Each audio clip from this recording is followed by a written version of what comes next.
Thiruvananthapuram നേമത്തെ LDF സ്ഥാനാർത്ഥി V ശിവൻകുട്ടിയെ തോൽപ്പിക്കണമെന്ന് പറഞ്ഞുകൊണ്ടുള്ള ശബ്ദരേഖ പുറത്തു വന്നതിന് പിന്നാലെ CPI നേതാവിനെതിരെ നടപടി. CPI തിരുവനന്തപുരം ജില്ലാ കൗൺസിൽ അംഗം VS സുലോചനനെ പാർട്ടിയിൽ നിന്നും സസ്പെൻഡ് ചെയ്തു.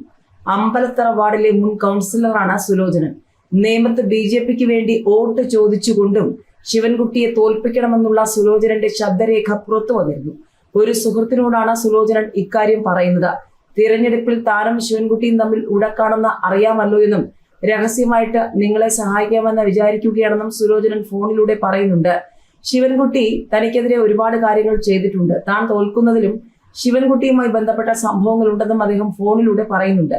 വ്യക്തിപരമായ വിഷയങ്ങളാണ് ഫോണിലൂടെ സംസാരിച്ചിരുന്നത്. അതിനിടയിലാണ് ശിവൻകുട്ടിയുമായി ഉണ്ടായിരുന്ന പ്രശ്നങ്ങൾ സുലോചനൻ വ്യക്തമാക്കിയത്. ശിവൻകുട്ടിയുമായുള്ള എതിർപ്പ് അറിയിക്കുകയും എതിർ നീക്കങ്ങൾ ഉണ്ടാകുമെന്ന പരോക്ഷമായ സൂചനയും സംഭാഷണത്തിൽ വ്യക്തമാണ്.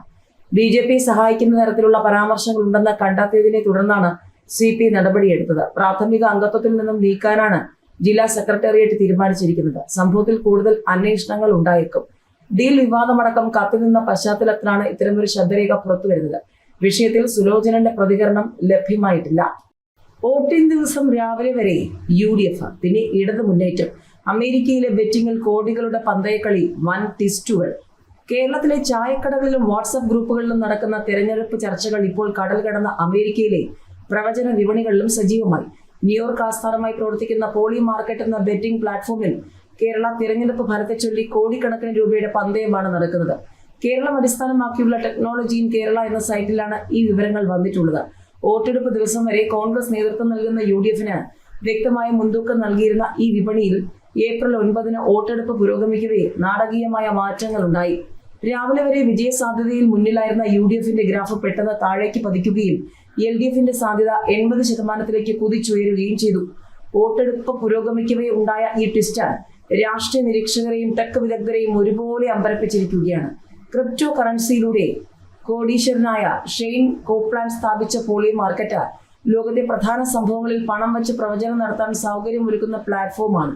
ഡൊണാൾഡ് ട്രംപ് ജൂനിയർ, പീറ്റർ തീൽ തുടങ്ങിയ പ്രമുഖർക്ക് നിക്ഷേപമുള്ള ഈ പ്ലാറ്റ്ഫോം അമേരിക്കൻ പ്രസിഡന്റ് തെരഞ്ഞെടുപ്പിലും ട്രംപിന്റെ വിജയം കൃത്യമായി പ്രവചിച്ചിരുന്നു. എന്നാൽ ഇത്തരത്തിലുള്ള ബെറ്റിംഗ് സൈറ്റുകൾ നിയമപരമായ തടസ്സങ്ങളും കൃത്രിമത ആരോപണങ്ങളും നേരിടുന്നുണ്ട്.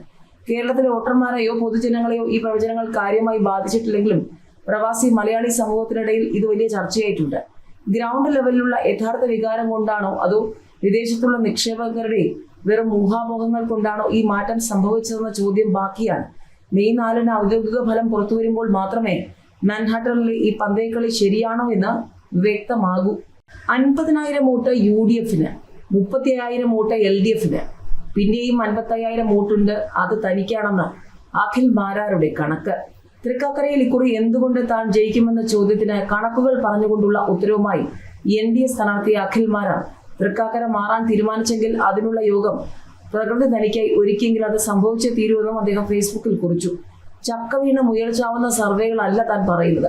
ജനങ്ങളുടെ മനസ്സിൽ ഉടലെടുത്ത ചിന്തകൾ മനസ്സിലാക്കി അവർക്കൊപ്പം ചേർന്ന് യാഥാർത്ഥ്യങ്ങൾ വിലയിരുത്തി ഒരേ സമയം ഗ്രൗണ്ടിലും അതേസമയം സാമൂഹിക മാധ്യമങ്ങൾ വഴിയും തൃക്കാക്കരയിലെ ജനത്തോട് സത്യം സംസാരിച്ച ഒരുവന്റെ ആത്മവിശ്വാസമാണിത്. സർവേ ഫലങ്ങൾ പ്രകാരം തൃക്കാക്കരയിൽ NDAക്ക് 10 മുതൽ 13% വരെയാണ് വോട്ട് ലഭിക്കാൻ സാധ്യത. അതായത് ഒരു 20,000 വോട്ടുകൾ. ഇനി കണക്കുകൾ നമുക്കൊന്ന് പരിശോധിക്കാം.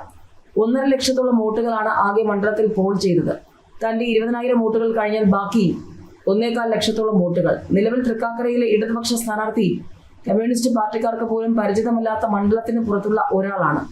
നാളിതുവരെ ഇടതുപക്ഷം അവിടെ സ്വതന്ത്ര ചിഹ്നത്തിൽ ആണ് മത്സരിച്ചത്. പൊതു സ്വീകാര്യരും ക്രൈസ്തവ വിഭാഗത്തിലുള്ളവരുമായ സെബാസ്റ്റ്യൻ പോൾ, ഡോക്ടർ ജോ ജോസഫ് എന്നിവർ മത്സരിച്ചപ്പോൾ കിട്ടിയത് ആവറേജ് 45,000 വോട്ടുകൾ.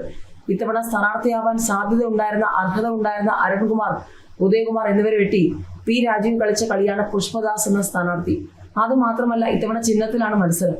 യാതൊരു വിധത്തിലുള്ള പ്രചാരണമോ സോഷ്യൽ മീഡിയയോ ക്യാമ്പയിനോ ഇല്ലാതെ ഒരു സിറ്റിയിൽ ഇടതുപക്ഷത്തിന്റെ ചിഹ്നത്തിന് 30,000 വോട്ടുകൾ പോലും ലഭിക്കാൻ സാധ്യതയില്ല. മണ്ഡലത്തിലെ കമ്മ്യൂണിസ്റ്റ് നേതാക്കൾ തൊട്ടടുത്ത മണ്ഡലമായ കളമശ്ശേരിയിൽ P രാജീവിന് വേണ്ടി പ്രവർത്തിക്കാൻ പോയി. ലോക്സഭയിൽ തൃക്കാക്കരയിൽ കമ്മ്യൂണിസ്റ്റ് ചിഹ്നത്തിന് കിട്ടിയ 27,000 മാത്രമാണ് വോട്ട്. അന്ന് കിട്ടിയ വോട്ടിനേക്കാൾ 3,000 വോട്ടുകൾ കൂടുതൽ നൽകുന്നു. അതായത് കമ്മ്യൂണിസ്റ്റ് പാർട്ടിക്ക് 30,000 വോട്ടുകൾ കിട്ടിയാൽ ബാക്കിയുള്ള വോട്ടുകൾ 90,000. ഈ വോട്ടുകൾ ഉമാ തോമസിന് കിട്ടിയാൽ അവർ 60,000 വോട്ടിന്റെ ഭൂരിപക്ഷത്തിൽ ജയിക്കും. അത്തരമൊരു അത്ഭുതം ഒരു കോൺഗ്രസ്സുകാരനും സ്വപ്നം പോലും കാണില്ല. ലോക്സഭയിൽ പോലും ഹൈബിക്ക് ലഭിച്ചത് 77,000 വോട്ടുകളാണ്. എന്നാൽ മണ്ഡലത്തിൽ തീരെ സജീവമല്ലാത്ത, അതിലുപരി പ്രതിപക്ഷ നേതാവിനെതിരെ ഗ്രൂപ്പ് യോഗം ചേർന്ന ഉമാ തോമസിന് സീറ്റ് നൽകുന്നത് പോലും വലിയ എതിർപ്പുണ്ടാക്കിയതാണ്. ദീപ്തി മേരി വർഗീസിന്റെ കണ്ണീർ വീണ മണ്ഡലമാണിത്. മുഹമ്മദ് ഷിയാസ് സ്വപ്നം കണ്ട മണ്ഡലം. ഈ മണ്ഡലത്തിൽ ഉമാ തോമസിന് വേണ്ടി ഒരു തവണ പോലും പ്രചാരണത്തിനെത്താൻ പ്രതിപക്ഷ നേതാവ് ശ്രമിച്ചില്ല. പറയത്ത കാര്യം വന്നിട്ടുമില്ല. തൃക്കാക്കര മുനിസിപ്പൽ ചെയർമാൻ വർക്ക് ചെയ്തത് മുഹമ്മദ് ഷിയാസിന് വേണ്ടിയായിരുന്നു. രാഹുൽ മാങ്കൂട്ടത്തിലിനെ പുറത്താക്കാൻ ശക്തമായി ഇടപെട്ട ഉമാ തോമസിനോട് രാഹുൽ ആരാധകർക്കും ദേഷ്യമുണ്ട്.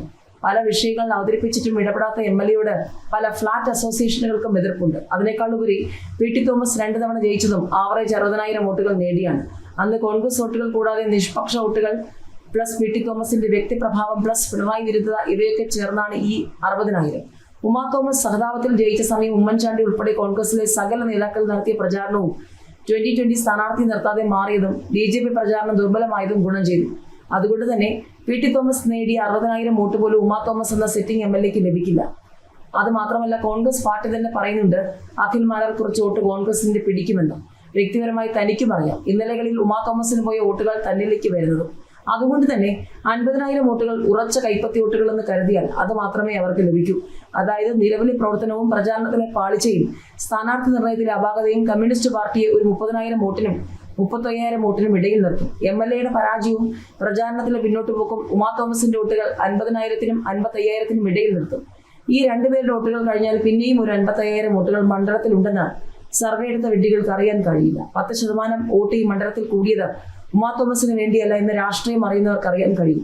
മണ്ഡലത്തിൽ തനിക്കൊപ്പം വർക്ക് ചെയ്യാൻ വന്നവർക്ക് മാത്രം കാണാൻ കഴിയുന്ന സത്യം മെയ് 4-ന് കേരളത്തിൽ ബോധ്യപ്പെടും. ഇനി മറിച്ച് അത്ഭുതം നടന്നാൽ രാഷ്ട്രീയമല്ല മതങ്ങൾ വിജയിച്ചു എന്ന് കരുതാം. അവിടെയും തല ഉയർത്തി അഭിമാനത്തോടെ നിൽക്കാവുന്ന വോട്ടുകൾ NDAയുടെ പേരിൽ കാണുമെന്നും അഖിൽ മാരാർ വിശദീകരിക്കുന്നു.